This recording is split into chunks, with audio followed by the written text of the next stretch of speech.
lamun urang mobil boga kendaraan ya kendaraan dibawa ke mana dipakai ke mana lamun kendaraan dipakai ibadah ya ke masjid ya zara ya kendaraan ngaranna berkah lamun urang boga pemajikan urang teh mawaanana kana ibadah bae lamun urang encan salat cek pemajikan ka sabaraha ieu salat ka gara urang salat aya neng ulah mikiran kula mah gede kesalah kita mah bisa nih jangan henteu eta pamajikan dalam hayu-hayu karena ibadah eta pamajikan berkah.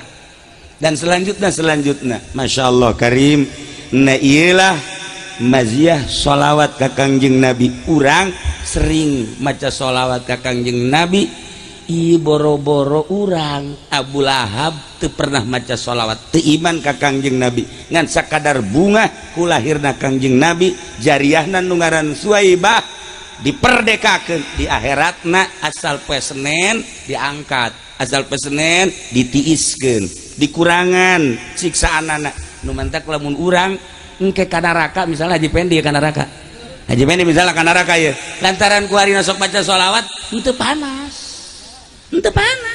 engke di neraka da ge ya Nabi salam alaika urang neraka ge kaget ku Haji Pendi bisa ya Nabi salam di dieu muludannya di neraka ya Rasul salam alaika ditongton ku urang neraka kabeh berarti manghaji ka neraka wayahnanya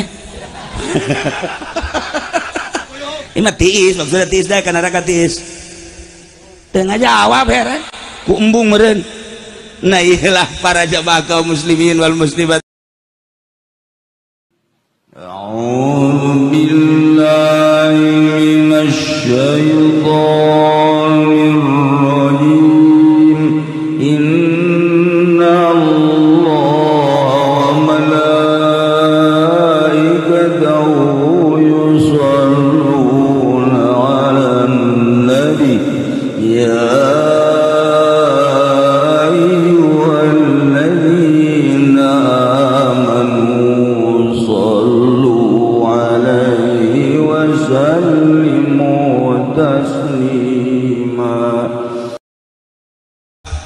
Jelema di Baghdad susah jasa tapi rajin jasa maca sholawatna poe eta nyana boga anakna genep eueuh jang masak duit teu boga musyawarah nyana jeung pamajikanana poe eta ka ja urang ieu susah bae geus kieu bae lah ayeuna mah imah urang jual urang belikeun kanu leuwih handap tibatan ieu sesana orang pakai usaha sebab dia geus eueuh jalan euy nya sakiana teh hasil musyawarah alhamdulillah nyana nawarkeun lah kaluar ti imah keur meujeuna nawarkeun imah ayalah babaturana ngaranna Sufyan cek Sufyan teh ente ieu nawarkeun imah emang kunaon susah jasa kula hese jang dahar-dahar aca anak genep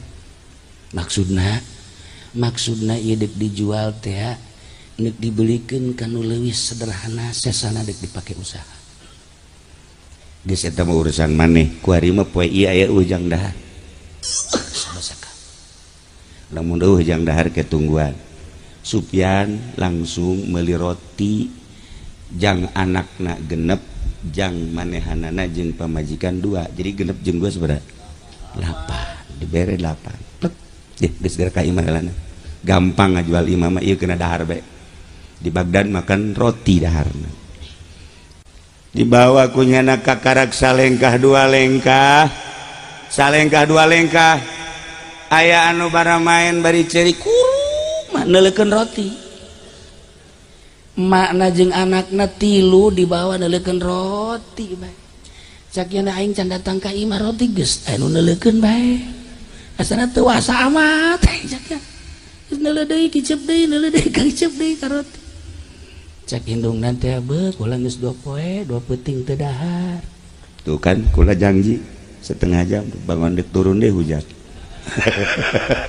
geus kajen angin geus aya doa deh angin geus aya geus teu sanggupeun besi ngagebrek burung pede jana ngadoana teu pede atuh doa nu tadi deui Lamun aya hujan doana nu tadi ngan hadiah heula ka Syekh Nawawi, hadiah heula ka Syekh Nawawi mantak tadi kula hadiahna di ditu ila hadrati Syekhina al-Mukarram Syekh Nawawi al-Bantani al-Fatihah.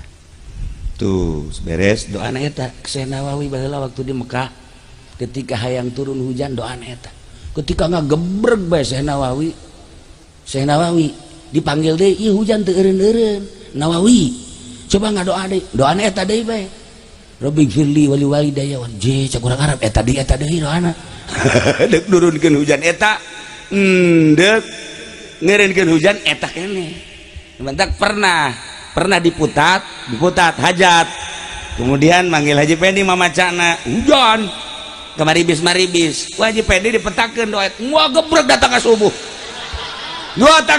tah masya Allah datang ka ieu rarungkad dia tidak atunya ada balik gitu tuh baca dari berberkat 2 kali hiji diputat nomor hiji di mana eta kos gitu cek nyanapan cenah dibaca ku kula menjadi kos gitu atuh salah nyambatnya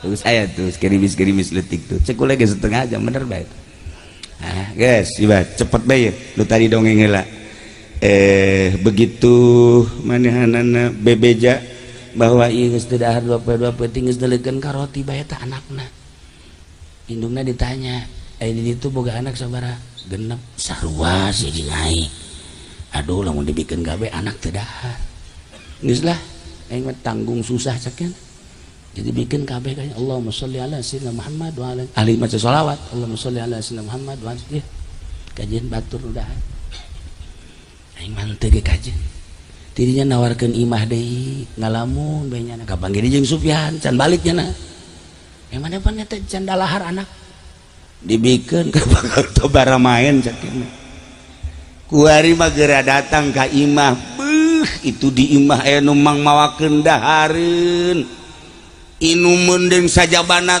wallahu alam ti mana kula ge teh nyaho ngan ieu masyarakat sekitar eta geus daratang ka dinya aja keur dibabagi nya ngahaneng beji nu bener ya masya Allah coba geura datang ka ditu nya geraan bae percaya teu percaya nya begitu lempang bener di mana bingung pan ieu ngadadak saha nu mawa nya datang ka dia dipeluk ku pamajikan kak masya Allah ya kikiriman kakak pohara aja kikiriman kakak sih nu bener ya iya tadi aya tamu ka dieu cenah kakak meuli di ditu segala bubuahan segala ti makan jeung duit-duitna tita dibagikeun pan ku kakak atuh masyarakat geus dibagikeun jeung duit-duitna tita ku saha cenah tita ku kakak aing bingung ieu kasihan kumaha lalakon masya Allah karim geus kos kitulah kajadianana nya lagi kaget ternyata begitu dibikeun kabar main teh malaikat turun ngarupakeun salaki seperti etalah dititah ku Gusti Allah iyalah kejadian sholawat nu ajaib nu mantap kula ngadenge Haji Masuri di Masjid Bunga jeung Haji Bahri maraca sholawat beta di Masjid Bangona segala hapanon gitu ngare ketua maraca sholawat beta Bangona bari geus lale ieu teh ya ku rokok tapi tah iya aturan di masjid itu baca sholawat bae tasbih kaluarkeun mengaji uwi ayo di masjid teh maca sholawat da kieu tasbih tasbihna ulah hiji 10 jang jualan maksudnya lain maca sholawat jualan tasbih tak ieu keajaiban nah ieu mah kacaritakeun ieu mah panjang lalakona lantaran ieu mah geus penting maot lah si keluarga eta selesai engke kiamat sanggeus teh kiamat kacaritakeun digiring ka mahsyar timbang amal begitu ditimbang amalna salat kurang bagus zakat bogoh jelema susah amal-amal nu lain teu bagus korenganan nyana teh ngan sholawatna doang dibandingkan jeung nu lain garoreng otomatis sholawat eleh jas sholatna kurang bagus kabagusan sholawat tetep eleh teu kakenca cek malaikat ieu mah mesti neraka. Cek malaikat nu sejen, coba aya amal nu sejen eueuh. Periksa nyana babantu ka tatangga aya eueuh. Coba sugan aya amal-amal selain sholawat. Sholat teu bagus, puasa teu bagus, haji gitu kene, tahajud tilok, duha, komo duha mah. Pabelit jeung pabrik. Dan sa sholawat teh doang. Nu dianggap bakal menang teh eleh kabeh teh kenca. Di teangan amal nu sejen dikorekan eueuh. Ieu mah keputusanna mesti neraka. Keheula cak malaikat tu sejen pasti aya ye ahli sholawat kajen kuku mage aya. Periksa aya nu tadi teh eta sodakoh kapanggih saat susah teu boga nanaon nyana sodakoh roti nujang anak pemajikan teh bari nyana nalangsa jasa tapi berani sodakoh turnya ngecelakeun cai mata neule fakir miskin anu leuwih berat tibatan dirina jeung keluargana ituna ceurik baramentana nyana ge ceurik. Nah aya ya amal ya timbang begitu ditimbang plek eta ngageser teng teng teng teng teng teng teng teng teng teng teng teng teng teng teng teng nyana ge ngahanang bae kitu kan kos kubu dietek ya. jadi lempeng nyana ge deg-degan bae masyaallah.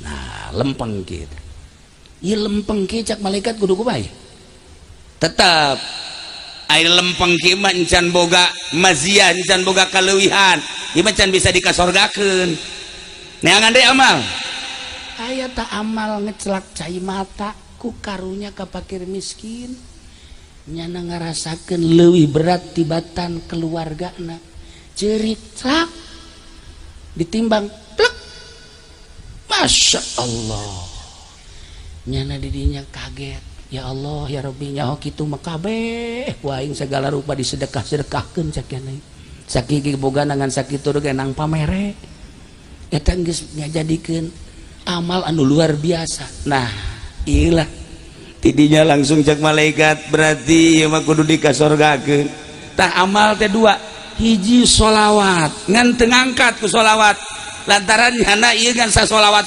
doang tapi tina hikmah sholawat hate jadi leuleus sehingga daek burak bere. Nah iyalah sholawat ka Kangjeng Nabi teh bedas sebab hikmahna tidak maca sholawat daek mere.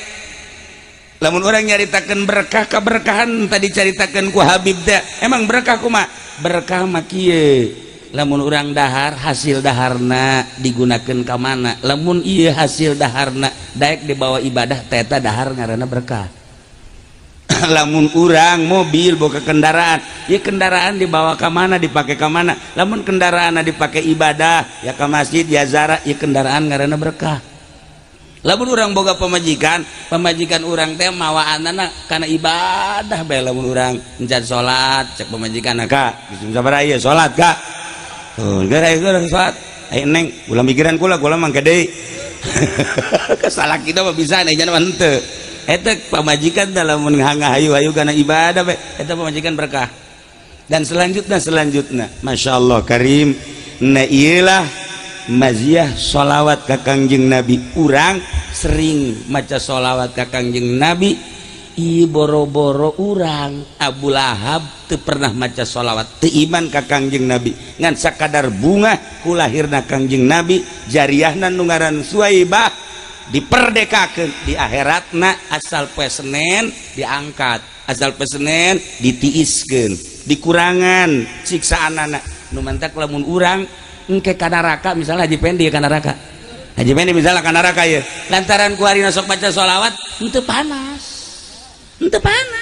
engke di neraka da ge ya Nabi salam alaika urang neraka ge kaget ku Haji Pendi bisa ya Nabi salam di dieu muludannya di neraka ya Rasul salam alaika ditongton ku urang neraka kabeh berarti menghaji ka neraka wae nanya. Ini mah tiis, maksudnya tiis dah ka neraka tiis. Teu ngajawab heran ku embung meureun. Nah iyalah para jamaah kaum muslimin wal muslimat rahimakumullah, tidinya Kangjeng Nabi disusukeun ka Siti Halimatus Sa'diyah.